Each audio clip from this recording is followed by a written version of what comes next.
Good day. I'm going to talk to you about introducing yourself to other entities on the astral plane.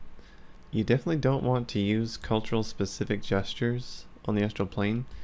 It's very unlikely that the person or being that you're interacting with is going to understand the gestures that you use here on Earth, specifically where you live on Earth too. And it's just going to confuse them, and they're not going to know how to respond.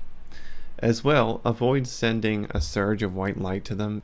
A lot of higher frequency beings do this by mistake. They're used to sending this white light so that they come off as benevolent to other beings of their frequency, and they don't understand that us astral projectors, we typically aren't on their frequency. They're much more radiant beings than we are a lot of the times, because they're not so pent up in material bodies like we are.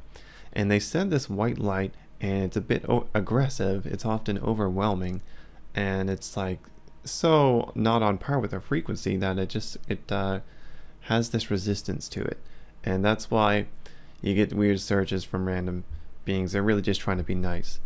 But if you want to introduce yourself to a being and you're a much higher frequency being than them, then I suggest taking it easy with the white light. Make sure it's like a white smoke. It's not like aggressive radiant energy, just something that flows smoothly, and that's going to be good enough. You don't have to do that. It's just the thing that entities do every once in a while. So you don't want to use culture specific gestures. It's going to confuse them. Make sure that you use a gesture that all entities can understand in the astral plane. So I know of just expanding the astral body and becoming very receptive.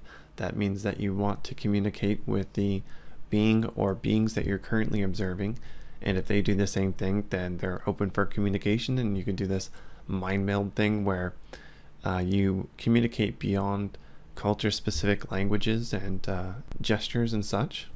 You can also hug the other being. So hugging is pleasant for even immaterial beings. They just understand it's just a form of stimulation, and it's pretty universal. So you can hug beings if the other being seems to be unsure if you are malevolent or benevolent. They're just kind of unsure about you.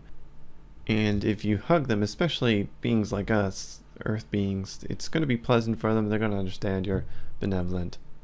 And it also helps ease into the mind melding thing, which is like an astral hug, just oriented around communicating. And that's it for this video. I hope you learned something. See you next time.